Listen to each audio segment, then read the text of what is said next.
Okay, we're waiting for people go first to come over from the house.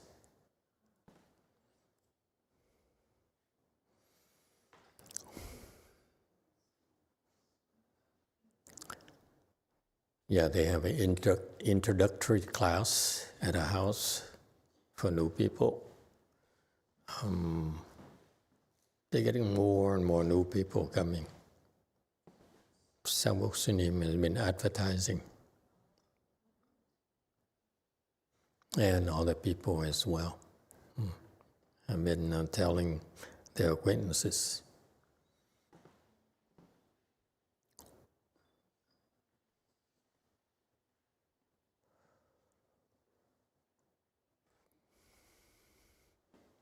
Thank you.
And Masterji, eventually we should replace these big panels. They're too weird.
Okay.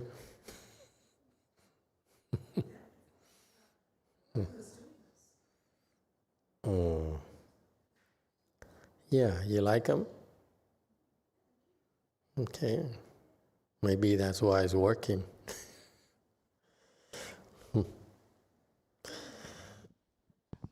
Master, when Senfa say we should go ahead with the lecture because they take time to come to the Buddha Hall. They take time? Yeah. Yeah, the legs are kind of frozen. Yes. Okay, it's there. Okay, very good. Well, good morning, everyone. Thank you all for coming. It's nice to see you again. I thought I didn't know what to talk to you about today, so you feel free to ask any questions you might have. I thought I'd bring up my last trip to Korea. I don't know, I talked about that. Maybe I mentioned it, but not in details. Yes, DTT. Master, I have two questions. I'll ask the easy one first. I heard you recently you mentioned pointed at quite a few Sangha as master, like Master SP, Master XM. I'm just wondering how many masters do we have at the Sangha now, and who should we address as master, and who should we address as venerables? Because I used to think there are only 4 masters, you and 3 abbots, but apparently I'm wrong. So I just want to make sure that I'm addressing them with the right way. Thank you. Okay, that's a good question. I am erratic, depends on my mood. Sometimes I call XP, sometimes I go, hey you. Master is as formal as it ever gets. Okay. So for us personally, it really doesn't matter how you call us, but in general, as a protocol, from traditionally, especially in China, in the Asian traditions, we usually say venerable. And you can't go wrong. Venerable XP, venerable XS, and so forth. Okay, that's what you ought to be saying. It's been brought to my attention that some of you don't even use venerable, you say XX because that's what I say. I say XX or XZ and so forth. Because sometimes I'm lazy, sleepy and so forth. So I would try to get to the point very quickly. So I drop the venerable and I drop the master. But when I have a lot of time or I need to drag it out, then I tend to use longer words. That's all it means, okay? So, but thank you for asking. You should use you use venerable is good enough, okay? Because it's to your, if you observe the proper protocol, then you're generating blessings. If you lack, you don't use venerable, then you're missing out on a chance to show the proper protocol, and you're missing out on generating blessings for yourself. If you show respect, this is one of the core values we teach you. We try to instill in all of you. Doesn't matter who you are, how old you are, how young you are, you have to learn to be respectful. And it's very personal for me because I wasn't. Okay, I have to be honest with you. In my entire life, especially in my prior life at Master Shinoi's temples, I was disrespectful. Okay, and because I saw their faults only.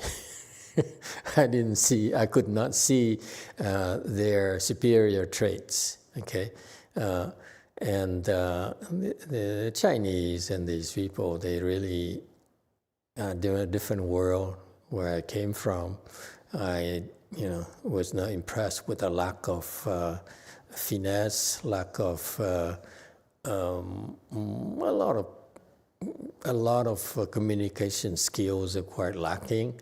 So I was kind of looked down upon them, and that's so wrong. It's nothing more wrong than that. And not surprisingly, they really didn't teach me much. They didn't feel like teaching me. That's what I learned. That's why I shared with all of you.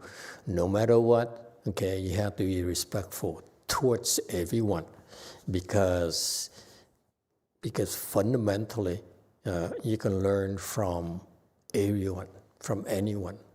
And in order to be able to learn from anyone and everyone, you need to be respectful towards them.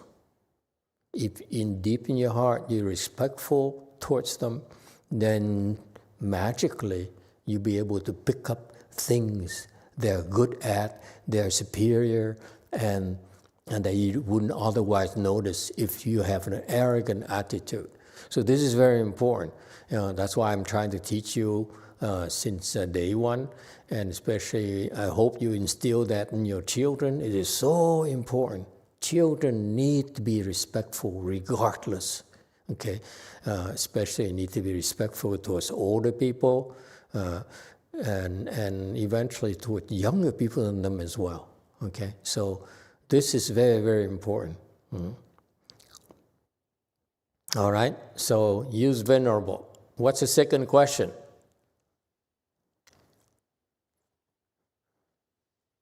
My second question is a recent experience I have, and I want to share with Master and see if I'm doing something wrong here.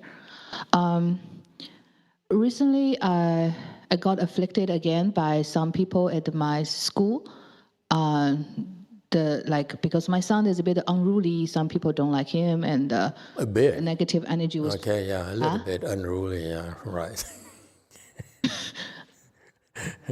Is that his nature, or it's my wrong education? He caused me a lot of trouble. I don't know. It's just like I got lucky, or I'm just not doing the right thing in parenting. But usually it comes anyway. from the parents, by the way. The kids' attitude usually come from the parents. Either from you, from your hubby. So I don't know which one, because I think both of you seem normal to me, right, Peter?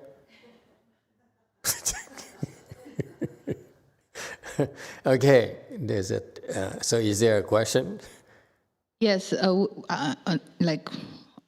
don't know if it's me or my husband. I don't feel like either of us are very unruly, but he is like next level. My son's next level. No, unruly comes from lack of respect. Okay, when you are respectful, naturally you behave yourself. You're unruly because you really look down upon everyone else. Think about that. I can do. Something you can do? Yeah.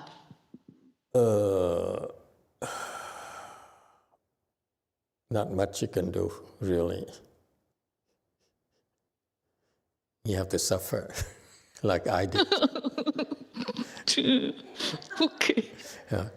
It's something I'm grateful to Master YongHua in that sense. I was so arrogant because I saw how inferior everyone else was. So I look at you, there's something wrong about you, and I pick it out so quickly.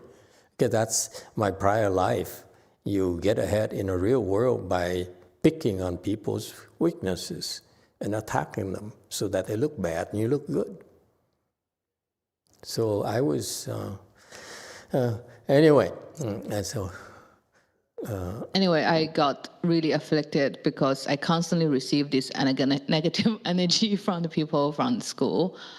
And so I was just talking to my therapist about it. And the approach she taught me, I did not really like. And so I tried to use the Buddhist methodology, meditation with it. I try to empty myself. Obviously, Master, I don't know how to empty myself because I'm all enlightened. So when I say empty, I mean I'm imagining myself empty, and you cannot hurt me, and all the negative energy are dissolved. You cannot hurt me either. So that's a different emptiness from what you are teaching, but I'm trying to do it at my level, whatever I can. And it actually worked, and I feel the negative energy got dissolved, and also even before it was dissolved, it cannot really hurt me anymore because I'm sort of partially empty. But there's a part of me that was still stubbornly there and refused to be dissolved, completely emptied, despite I was trying to empty it using my own way.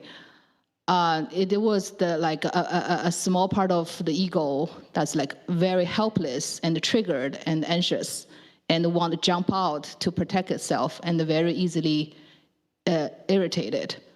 So my therapist was telling me that use whatever rise up from your emptiness to soothe it. The only way through, the only way out is through. You cannot dissolve it when it's so agitated. So give it what it needs from whatever rises from your emptiness. So I tried that. I did soothe it. It fall asleep, but it's still there. So I'm holding it. But it's not as irritated as before. It's not in the fighting mode anymore. It's just like with my partial emptiness holding a piece of my ego, helplessness in sleep. And she said, like, eventually, once you give it what you need, you will be able to dissolve it eventually, but now you cannot because it's fighting you so hard. So that's my experience, and it kind of worked for me, but I don't know if I'm doing something wrong or it's against your teachings. That's why I'm sharing to check with you. Thank you, Master.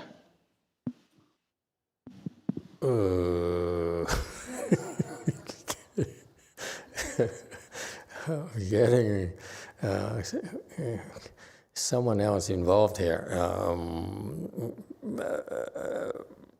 Personally, I don't think you're getting good advices.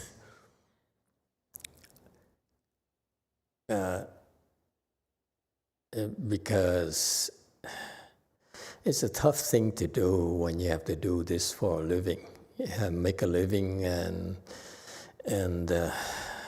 it's. I really feel for people who have any therapists who need to give you advices. Okay. They may be good at tricks and techniques, but they really don't understand, for example, emptiness. We meditate, we practice, eventually we understand emptiness because that's what you do every time.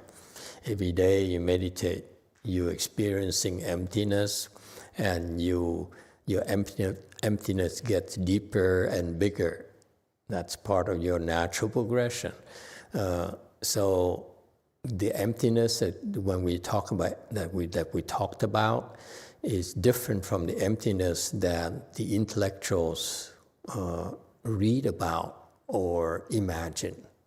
Yours is lived. Yours is experienced. There is in the brains, is their imagination only. So the disconnect there, okay? So I would not take those advices very seriously.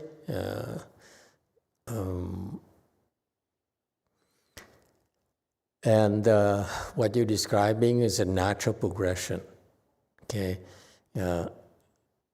I don't want to teach you how to get rid of it. I want you to endure it. And that's your training. If it afflicts you, and that's how I was trained too, by the way. We talked about arrogance, for example. So what my master did for me, which I'm very grateful for, is make me suffer. Because I was so arrogant, I did not deserve to be taught, Therefore, I should suffer because of my ignorance. Okay? It helped me tremendously. It helps me to become more humble when you have down to nothing and you have no one you can depend on. And they all disapprove of you.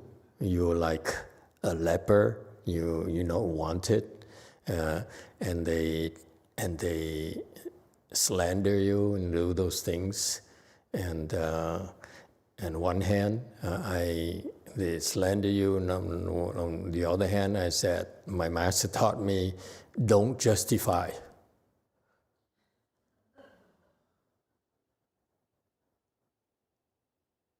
Don't ever justify. So I spent my formative years not justifying myself, including today. A lot of people don't understand me, misunderstood me. I never justified. So they left me and so forth, and they dropped out because I did not justify myself. And it's such a beautiful Dharma for myself. It still works today. I'm still working on that. Resisting the temptation to justify is so interesting. Okay, so the combination of suffering, and when they pile it on you, they like it. People have this certain meanness when they see you suffer, and they keep on stripping more and more to see when you're going to break. And not justifying yourself really compounded the problem. So that's my training, by the way. Okay? I didn't have a wife, so I have many people who gave me a hard time. and that's how my teacher trained me. Okay? It's a special training that part of YongHua that he did not give to his disciples, but I was the only one that he put through the grinders like that. And the interesting thing is if you survive those things, you let go a lot of things. So bottom line, that's why I've been teaching you, endure. It's not talk. The more difficult it is, the more you should endure it. Okay? I could not afford to go see a therapist like this lady here. I just endured. It's too expensive. Okay? So endure, and that's all. That's my advice to you. Okay? Stop whining. Endure. Okay? And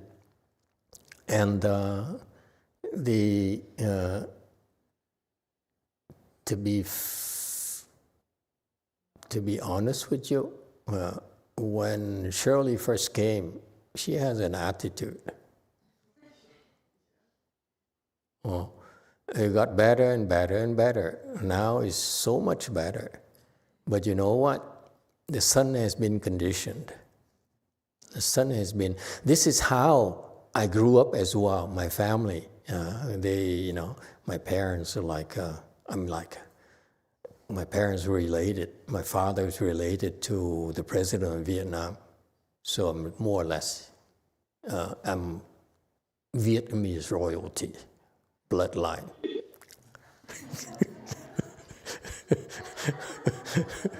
So, the arrogance was built up from there. Okay, we look down upon everyone, the relatives. You're not good enough for us, and that kind of thing.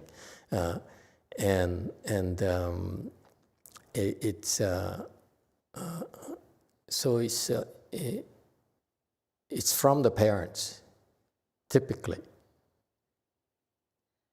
Okay, and once you have that, it's very difficult to undo with the kids. And they have all the reasons. I had all the reasons to look down upon others. You guys are smart, I'm a fast learner, and so forth and so forth. and it's reinforced. Okay, and so I would worry about Anthony. Okay, when he's old enough, he has to suffer for him to let go of that. Okay, when you want something so bad, and people reject you because you're too arrogant, that's when it's time for you to teach. Right now it's premature. Let him be. Children should be allowed to be themselves. Okay?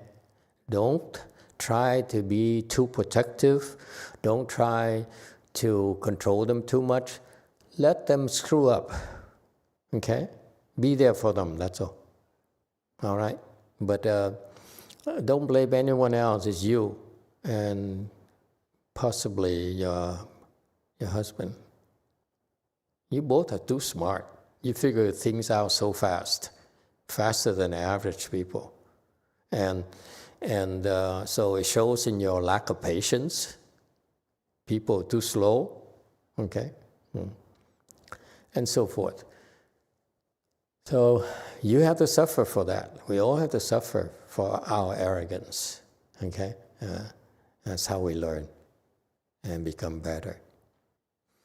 Go for has a question, has another question here. Hey, good morning, Master. Morning. Good to see you back. Thank you. So I was reading one of the books, the Pure Land Handbook, and it triggered something when I read about the 6 paramitas, but in particular the first one having to do with morality. And I've seen that at the other temple, at the CTTB, where they say that, okay, I'm sorry, I'm getting sidetracked here. What is the difference between concentration and samadhi? You know, like when we're at work, we're fully concentrated on a subject or on the problem, and we try to solve the problem. What is samadhi, and you know, how does that differ, or how is it similar? Okay, very good. Concentration is the English term we use. Okay, samadhi is just a Sanskrit term for that. When we use concentration is when we talk to normal people, ordinary people, and they don't understand samadhi like yourself. Therefore, we should use the word concentration. All right. However, in our Chan world, Chan is a practice of increasing your concentration power. Okay, so your concentration gets stronger and get better, increases, like yours has been increasing, because that's naturally in our environment. You come to the temple. Long enough, your concentration naturally increases, okay? And professionally, in the China world, in Buddhist world, we call it samadhi. We don't use the term concentration. When the term samadhi, which is a Sanskrit term, is used more often for a reason.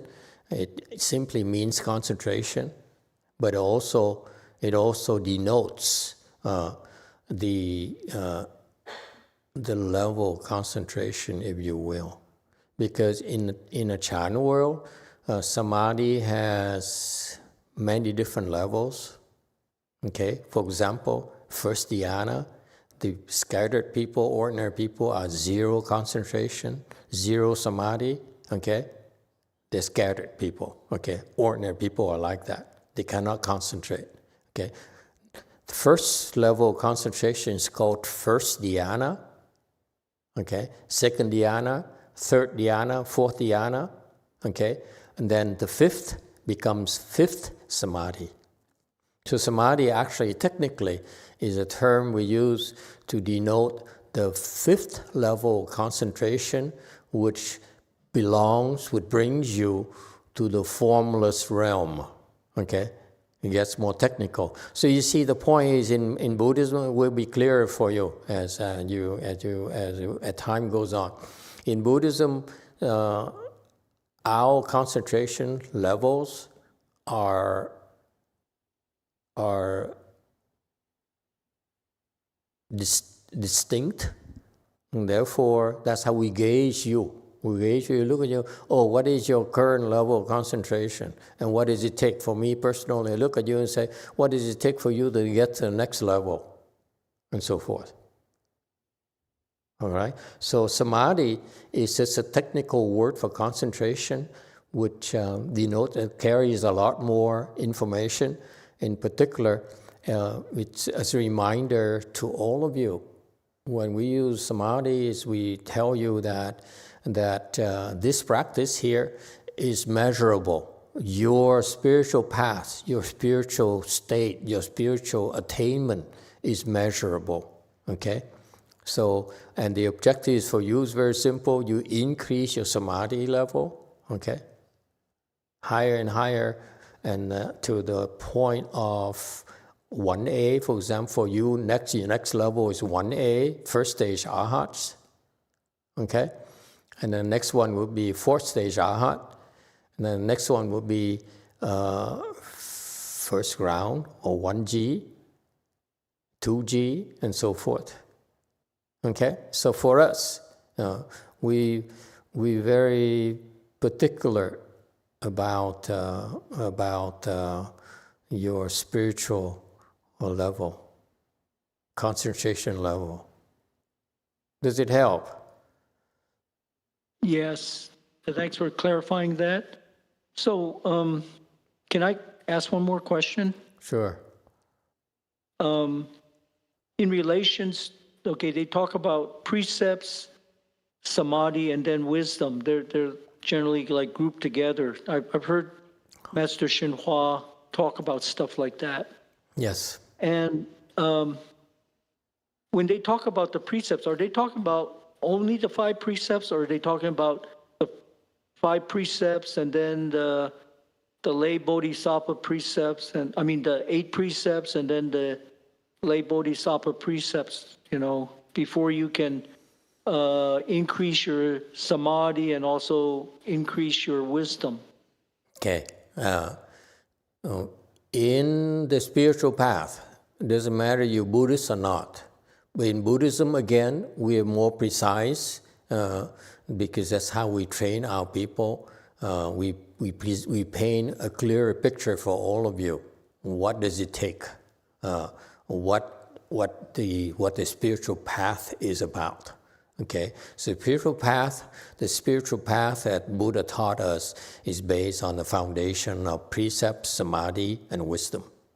The practice is based on that. The 3 pillars of our spiritual path is precepts, samadhi, and wisdom.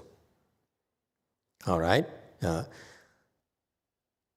In our Chan practices or Pure Land practices or authentic practices, we teach you about meditation, we teach about mantras, we teach about reciting Buddha's name, bowing, and so forth.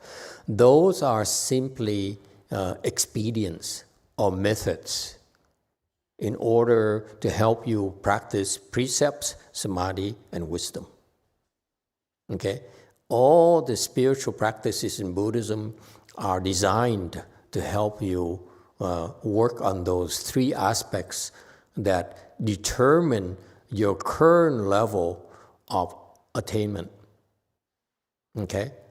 They greatly influence your current, where you are right now, your spiritual path, your current spiritual level is actually related to your precepts, substance, your concentration level, and your wisdom level. Those 3 things.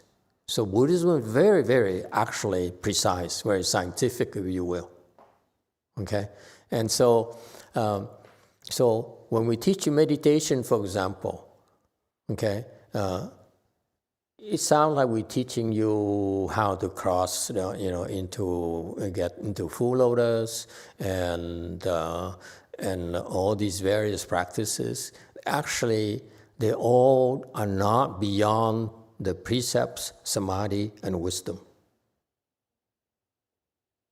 Okay? So, for example, I personally have been spending an hour to sit an hour with you for the last 20 years, and then speak Dharma for you for an hour. Okay? That's designed to help you because, see, in the Chan world, we only teach you how to hone the concentration. That's samadhi, right? Okay. Chan is known to be able to help you, it's designed to help you work on your concentration or your samadhi. That's one of the three. Okay? What people don't realize, what the Chan masters don't realize, and the Chan teachers don't realize, that this samadhi level here is connected to precepts and to wisdom as well. You don't simply, if you only focus on the samadhi like the non-Buddhist teachers and non-Buddhist practitioners, they will not get very far. That's their problems. Same thing Hinayana people as well. Hinayana practitioners, they're not as advanced as Mahayana or Chan practitioners about the other side of meditation. All right? So that's why I teach Chan, for example, I teach Chan because I spend an hour with you because I want to help you understand those three aspects, especially precepts as well as wisdom. All right? If that's why I spend an hour speaking Dharma to you to help you understand more about the other two pillars that are equally important as your actually Chan techniques. If you focus only on sitting, like the Vietnamese like to do, like the Chinese like to do nowadays, like Indians like to do nowadays, their progress is very limited and it's very slow. However, if you understand and hone all three aspects, you'll progress a lot faster. And this is why each and every one of you have been progressing a lot faster than otherwise. Okay? Because your practice is well-rounded. Your samadhi, the current level of samadhi that you have, okay? That's one of the three, remember?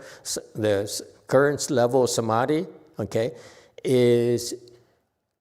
depends on an equivalent level of precepts or morality, okay? Precepts basically rules of morality, what's right, what's evil, what's good, okay?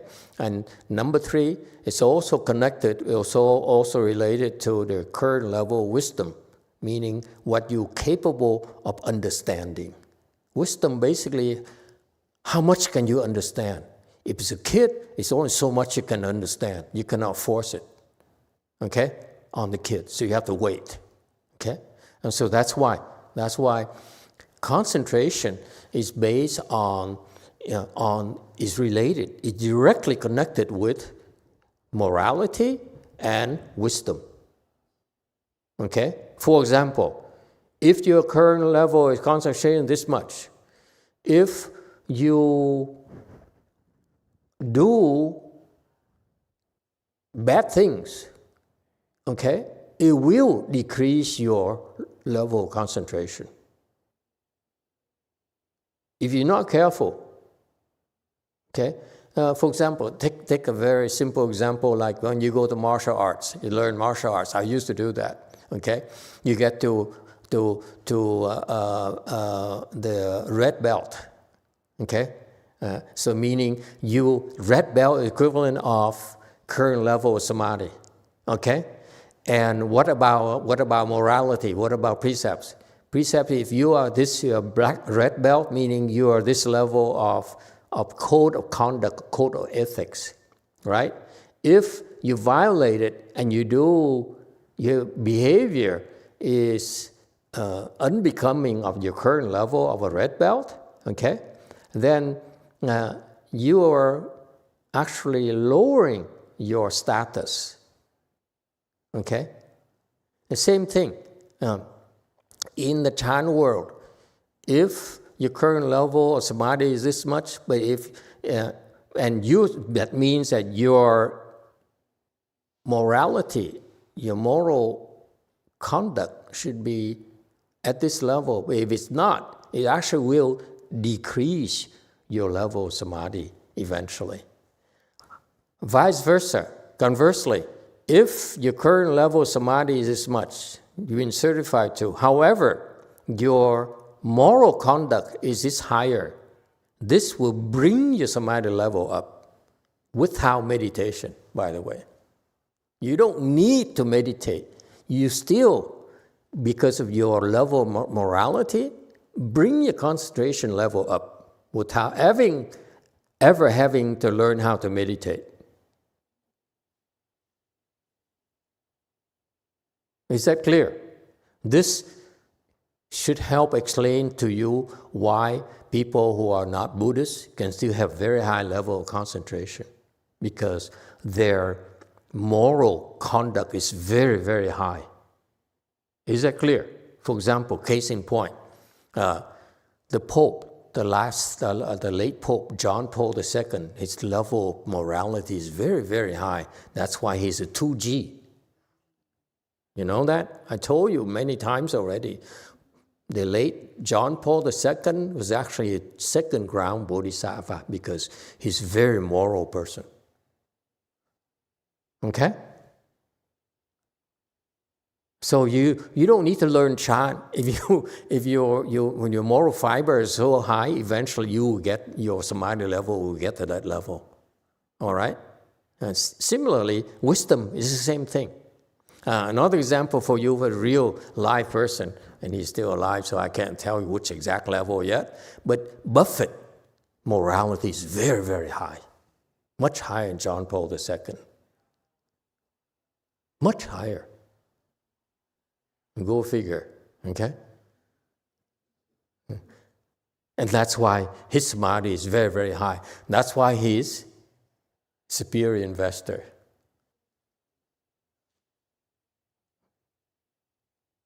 Does it help? Okay, very good. Yes, Very Peter? much. Thank you. Anytime. Yes, 3. Thank you, Master. Wow, I'm really impressed with the first 2 questions. I wanted to share something, a change that I experienced with myself this week, and express my gratitude to you, Master Z, Master X, all the Sanghins in the Dharma Assembly that have endured me for more than 10 years now to help me get there. Has it been that long? Wow. Okay, continue. Earlier this week, well, I guess I should say generally, and I want to keep this public information safe. So as the world knows, Amazon has been doing some pretty significant layoffs, and thankfully I survived. Oh, congratulations. I wanted to ask you that. You're not among the first 14,000. Correct. Possibly the next 16,000. They're planning on 30,000. Yeah, anyway. You can read all about this all in the papers. So, there's a cloud hanging over the people who remain. Mm-hmm.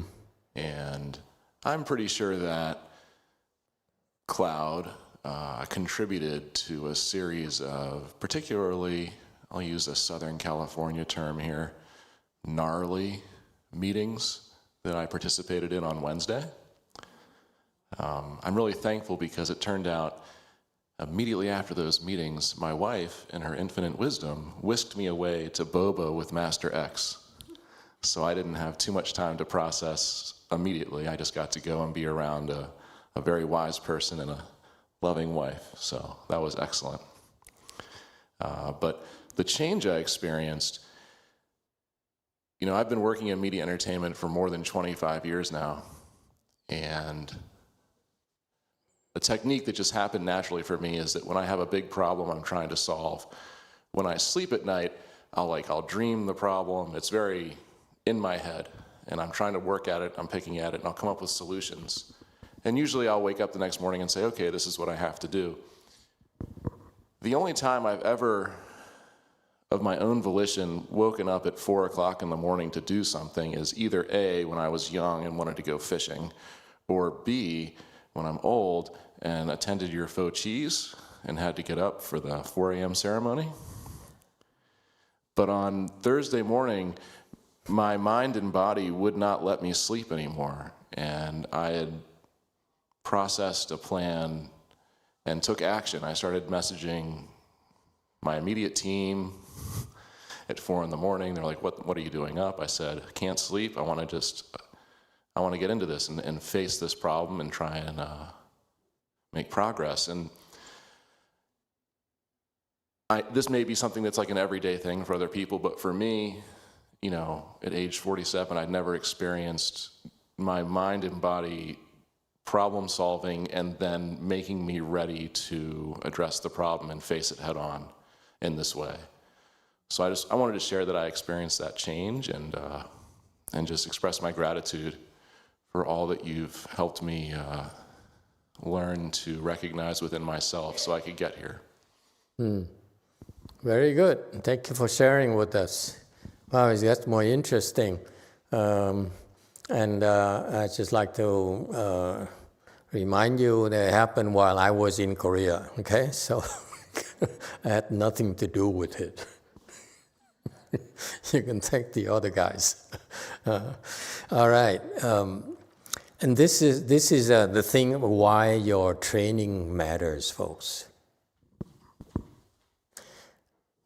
This is why you're coming to the temple and during a rainy day and rainy night and all these things eventually will pay off, I assure you. Okay? Because remember our emphasis is for you to improve. We make no excuses. I don't make any excuses because I accept none myself, for myself or from anyone. Okay? And so you keep improving meaning that improving all three aspects, samadhi, morality, and wisdom.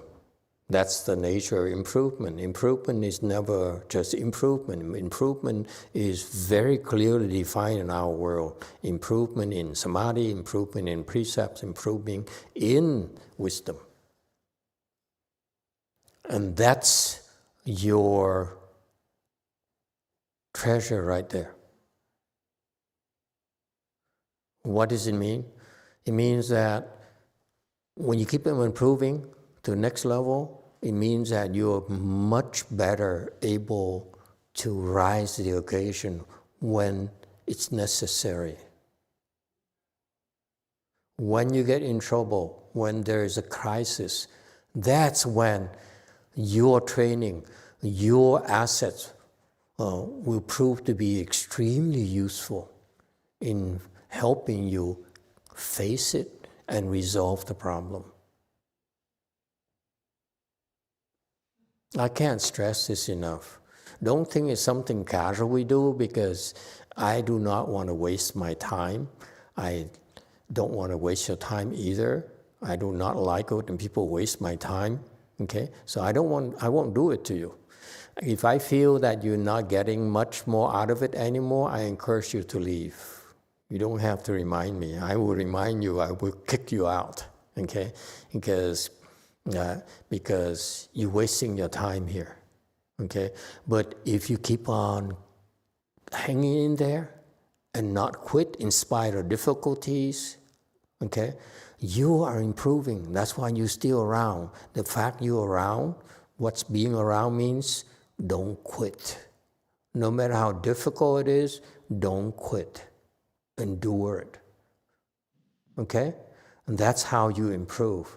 When you improve, this is when you have a crisis, your training, your strength, your samadhi, your morality, your wisdom, okay, will prove to be invaluable.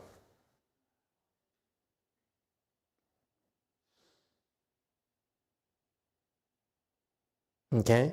It takes a crisis for your best to come out. When there's no pressure, there's no need for you to do anything. Go enjoy yourself, go goof off. It's okay. But when there's a crisis, that's when your best emerges. And that's what I observe. It's fascinating to see it. Okay? You care enough, it happens naturally. Yes, go first. Master, is there something we have to do to improve our wisdom, or is that a side effect of improving our morality and samadhi? Your wisdom is a very good question. Your wisdom increases because of this hour. This hour designed to help you increase your morality and your wisdom. Okay? The techniques, the chant techniques, doesn't take long to teach you. I would say, let's do Hua today, or this Chan Qi. That's it, the techniques, okay? Let's cross our legs. Get into full lotus. That's a chant training there. But what people don't realize is that it also must be accompanied by the morality. It must be accompanied by wisdom. So this 1 hour I spend with you, when my teacher told us to only spend 20 minutes plus 10 minutes for translation, we do 1 hour, okay? And the translation is simultaneous. Okay, so you do, for comparison purposes, 1 hour versus 20 minutes, that's 3 times as much, right? And we have simultaneous translation is 6 times as much. Okay, so we get 6 times as much information as their training. This is why you improve a lot faster. Okay, so the talks here are designed to help you increase your wisdom and as well as your morality. Furthermore, the main thing about developing wisdom is sutra lectures. That's very important. When you reach a certain level, at your current level here, you need, and you have a strong morality here, okay? We just have to remind you not to lose your temper. That's important, okay? And you need to keep on working on that, okay? But what's critical for you is, for your personal case, is that at your level, you still have things to work on, but the things for you would be very, very productive for you to listen more to sutras, to my sutra explanations. At your level, you want to listen to my sutra explanation, not Master YongHua's anymore. Master YongHua is for a different path. My path is more on the sudden side. Okay? Listen more. That's how you develop more wisdom to sutras, our sutra lectures. Okay? All right. Have 4 more minutes. Anything else? Yes, 8. Master, how to increase the precept substance? In particular, how to go from the rules, don't do this, don't do that, to precept substance? The precept substance was given to you by me already. Okay? You can't see it, but you have it already. This is why when you take a refuge with the Buddha, with the triple jewel, my job is to give you my precept substance. Okay? So it's a gift. And so you have it already. So now it's a matter of fine-tuning it so that you uncover, you discover things, your habit energies or your bad habits and your stupidity and your delusion that prevent you from being able to wield that precept substance.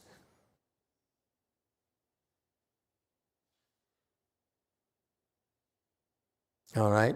So how does it work? You basically learn about those rules, okay, the do's and the don'ts, okay, and you catch yourself when you violate them.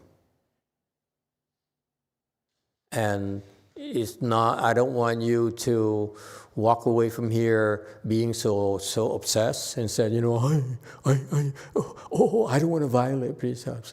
I don't want to violate all these rules. The only thing you have to worry about is when you get in trouble and when you get afflicted. Okay? When you get afflicted, do you then violate the rules or not? Okay? For example, I have a huge temper. In my prior life, you cross my path, I will kill you. I will punish you. I will make you suffer. So when I took refuge with my teacher, he named me Wo Te. Te is virtues. So when and I was able to meditate, I learned a few tricks about meditation, developed some cheap tricks and so forth. And there used to be elder Dharma masters who were low-level samadhi, and I would use my samadhi and beat them up. They beat me up verbally, they beat me up intellectually, but I attacked them spiritually. And they say, it hurts, man. They didn't know why, but they said, it hurts. and imagine, and after that, I realized I became ashamed of myself. I said, yeah, he may be an idiot, maybe he's unworthy to be a Dharma master, and so forth, but I have no right to attack him.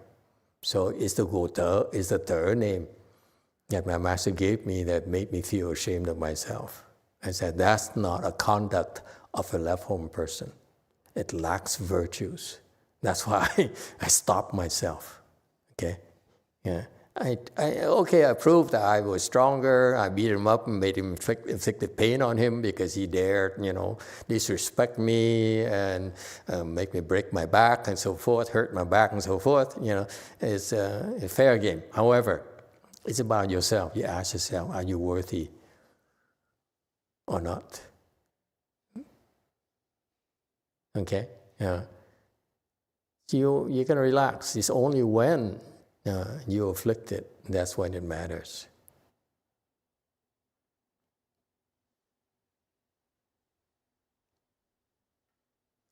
All right? And it didn't stop there. There are other people too who tried to hurt me. And after that guy, at that time, I was second dhyana, so I didn't hurt him much. But there are other people who are actually much higher, and they hurt me. They use their spiritual powers to hurt me, and for some reason, the Bodhisattva trained me already. He taught me a couple of things. One, technique to make my body stronger spiritually, because they knew that they were attacking me. So the Bodhisattva came and taught me how to defend myself so that I didn't get hurt.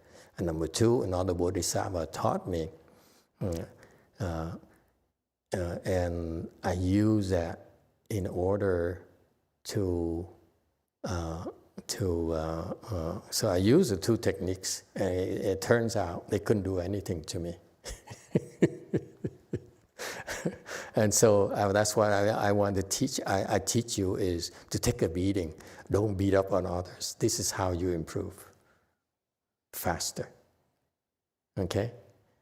their side, or the typical monks and nuns, they attack you to see whether you hurt or you scared and you run away. We don't do that. Don't ever do that. We, what do we call it? Eat shit. Okay?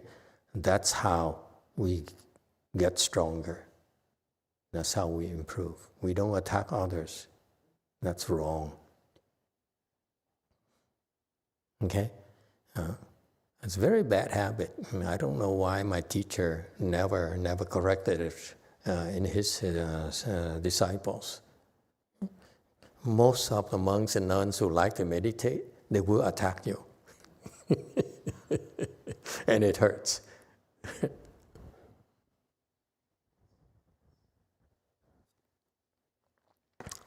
All right, okay? It's a self-examination. Because you know when you do something, you violate the rules of morality and so forth. You yourself know immediately. You say, oh, this is wrong. This is not right. And that's when you go back to your rules of morality, okay? And your precepts, you say, no, this is wrong. I cannot do this. It's not worthy of me. Okay, that's all. We make mistakes. That's life, okay? But don't make the same mistakes repeatedly. That's not good for you. Okay? Okay, good questions today. Good discussion today. Thank you, everyone. And let's go to lunch.